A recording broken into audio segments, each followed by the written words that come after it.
তো দেখতে দেখতে চলে এলাম ডেস্টিনেশন পয়েন্ট। দেখতে পাচ্ছ জগন্নাথ মন্দির। তো অবভিয়াসলি দীঘার জগন্নাথ মন্দিরটাই স্টেশন থেকে এইভাবে দেখা যায়। তো ফাইনালি ট্রেন আমাদের অনেক লেট করে নামালো, প্রায় তখন 8:15-20 বাজে। আমরা তখন স্টেশন পৌঁছেছি।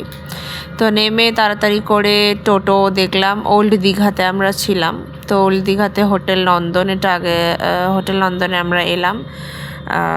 বাজেট ফ্রেন্ডলি ছিল, তো টোটো কাকুকে সেরকমই বলেছিলাম, সেরকম এনেছিল। তারপরে লাগেজ টাগেজ নিয়ে রুমে উঠে গেলাম একটু রেস্ট করে।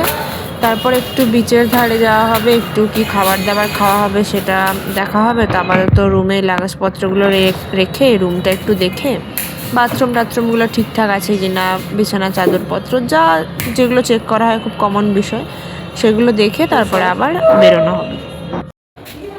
বেরোচ্ছি একটু হোটেল রুম থেকে বাইরে, কিছু খাবো দাবো আর একটু বিচের ধারে ঘুরবো, তারপর আমার বাড়ি চলে আসবো। এখন 8 বাজে, তো চলো। বাইরে এত লিটারালি ভিড় ছিল, তখন ঠিক বৃষ্টিটা পড়াটাও স্টার্ট হয়েছিল। মানে সত্যিই বোধহয় প্রচুর লোকজন দীঘাতেই এসে বসে আছে আমাদেরই মতন আর কি ভেবে চিনতে, তাই আমরাও চলে এসেছি। অত্যন্ত ভিড় ছিল, বৃষ্টিটা হতে একটু কমেছিল। তারপর আবার ফাইনালি সমুদ্রের সামনে চলে এসেছি, একদম একদম কাছে। প্রচুর ভিড় প্লাস বৃষ্টিও পড়ছে, বাট হাওয়া অনেক দিচ্ছে। চলো সমুদ্রে দেখো।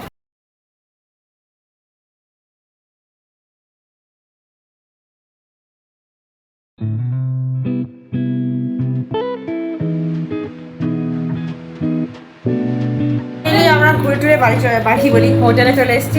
সবাই ফ্রেশ হতে ঢুকেছে, ফ্রেশ হয়ে বেরো, তারপরে তোমাদের সাথে আসছি খাওয়ার সময়। বেজে গেছে 10:30। আজকে এত দূর অব্দি ব্লগ, আজকে আর সেরকম কিছু স্পেশাল নেই। কালকে সকাল থেকে আবার ছোটো ছোটো ব্লগ নিয়ে তোমাদের সাথে আসছি, দেখতে থাকো।